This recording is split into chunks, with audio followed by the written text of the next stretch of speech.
Hacienda todos los años la misma locura y no sé cómo arreglar los papeles. Igual que nosotros, ¿eh? Tranquilo, que en esta semana tienes el divorcio. Que ha cambiado la ley y ahora lo de la herencia es un verdadero calvario. Perdone, señora, se le ha caído su tarjeta. Muchas gracias, cariño.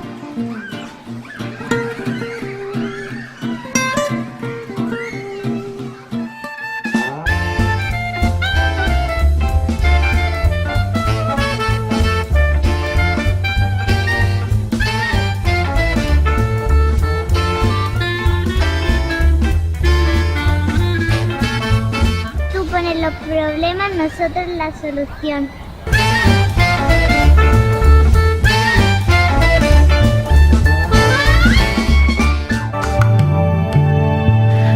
Hello and welcome to our new show, and we're at the beautiful hotel in Benavís once again, and today I have with me a lovely lady, Elizabeth Cole. Hi Elizabeth, how are you?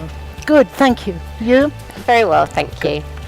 Now today Elizabeth's going to tell us about a very, very beautiful and special place that she owns in Marbella, and it's a shop called the House of Silk and Hat Shop, and it's in the old town just off Orange Square, and it is a little treasure trove of the most beautiful silk clothes and wonderful handmade hats that I've ever seen.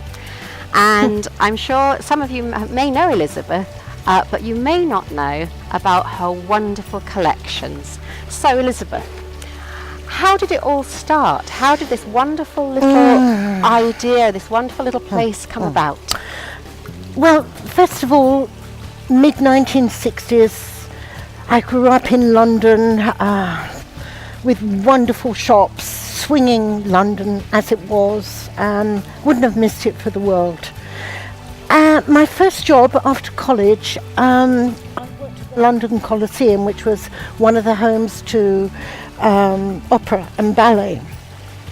And during my lunch hours, I used to take my little sandwich box in with me and very quietly sit in the middle of the stores and watch the dress rehearsals. And apart from the lighting and the sets, the costumes were just wonderful, especially for the operas. And it became a passion. Apart from that, my brother was a theatrical West End entrepreneur. My mother worked at Covent Garden, so the theatrical aspect was very strongly there. Then I emigrated to Australia when I was 25 years old, and I worked on cruise liners for 6 years, sailing pretty well all the oceans of the world. But those cruises took me to very remote islands. So we're now talking late 1970s, early 80s. I went to wonderful places like Cambodia, Thailand, of course, Burma, Vietnam, Laos. And being crew, we used to go off on our own and get away from the tourists. I imagine those places were very unspoilt then. Terribly Nowadays, unspoilt. they're popular destinations for people to go gap years. But I imagine not many people visited those places. Very, very true, Jill. In New Guinea, for example, it was my first glimpse of men with elongated ears and plates in their mouths, and terribly exciting, wonderful. And I always had quite an adventurous spirit. And wherever I was told not to go, that was the very place I wanted to go, especially in Cambodia. I'd get off the beaten track. But revisiting these islands over and over again, over a 6-year period, I discovered the silk weaving villages, which were usually in the middle of nowhere. And I couldn't believe the beauty of the silks that were being hand woven. And I would see groups of women who were weaving wonderful patterns, and they wouldn't talk to each other whilst they were weaving because they believed that Buddha was coming through and giving them the actual design. I brought a few examples to show you. In fact, this that you're wearing, this is ikat or madmi. This is all hand woven silk. and they wouldn't talk while they were weaving. Anyway, I just thought it was the most beautiful thing, all very exotic, very romantic, very feminine, and I just became obsessed with silk weaving. So that's how it started, basically. So how did you, from having seen these people, did you think then that you wanted to use this? You wanted to buy absolutely. some of these, and with your theatrical background, It became a passion. you wanted to, but did you see yourself having a fashion shop, or? I had no idea at the time. I just had to buy. I had to buy these beautiful fabrics. And that's what I did, and I built up a collection. I started collecting antique hand-woven silks as well. Actually, this is a 100-year-old Chinese piece, all done by hand. But what I started to do in later years would be to use the panels and insert them into jackets, and then have a toning lining going inside. I think I had such a lovely collection. I wanted it to be seen. It was crazy just to have it sitting at home doing nothing. And I had a shop at a vintage shop at one stage in Sydney, Australia. And I thought, well, I'm going to go for this. And because my mother, when she was a young lady, she was a fashion buyer for Phoenix of London. So fashion, theatre, it all kind of, and then the travel, and you put it all together. How could I not have a shop? Well, and share all of this, instead of just keeping it in a box, as you say, you share it with everybody and see people wearing it and it moving and it looking beautiful. I mean, we're 30 years on now. Yes.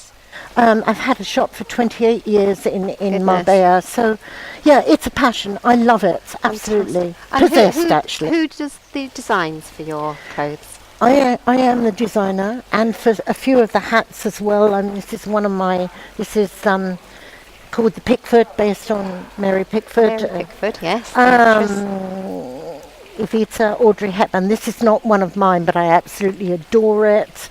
This is called the Marlene, very 1940s. But these are in your shop. You say they're not your own, but you've chosen these to be in your shop. I've selected them, and it's a girlfriend of mine from Wales who actually makes them. And then I basically design the straws.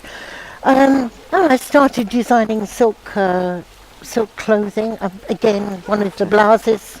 You can see this that's beautiful just a wrap blouse that I'm wearing. There's lovely bow and sash. So. And then I'll go to something like a 1950s. Actually, do you know, I saw the movie Under the Tuscan Sun. Yes. And the actress was wearing one of these. I don't think it was in silk. And I thought, hey, I've got to do that. So, yeah, but it's a real mixture. You know, I have 1920s styles right through to Chanel type styles as well. So it's a true mixture. And how do you get them made up? Do you design, but I do you design, do any sewing, and then I go out to basically Thailand, because I adore Thai silk. And I do use very top dressmakers, and they do the making up for me. I don't have the time now. I actually prefer to be in the shop on a one-to-one basis with my customers. And you know, a lot of people say to me, it is so nice to come into a shop where you get that old-fashioned kind of treatment. Personal treatment, one really, to one. yeah. And I love it, and they love it, and Yeah, fascinating. You must have some very special customers, some very special clients that you've built up over the year. Yeah. Once they've seen your clothes, I imagine they want to come back time and time again. I do quite a lot of made-to-measure as well, so... so bespoke clothes? Yeah, absolutely, yeah. And are there any... Do they get worn for special occasions? I imagine people order them for weddings. I have people going on the Orient Express. I have people going on cruises, weddings, the races. But, you know, it can be just a smart restaurant. And the price range varies, of course. We try to start fairly moderately. But, yeah, cross-section of people, cross-section of clothes, and made to measure if anybody wants something made up especially for them. So So it must be absolutely fascinating in your shop, the beautiful items, the range of people, and dealing with such fabulous fabrics. Do you go and buy regularly? You Usually travel twice a year. twice a year. Yeah, which is, I'm in my element then, absolute element. It's like walking into a sweet shop and seeing all these wonderful sweets and colours, and you just say, oh, I got to have it. I just got to have it. How wonderful. Well, Elizabeth, it's been absolutely wonderful talking to you and Thank you. hearing about how it all came about, where it comes from, and for being allowed to wear something so beautiful as well. It certainly suits you. Thank you so much. So thank you. you, and it's been lovely. Thank you, Elizabeth. Thank you.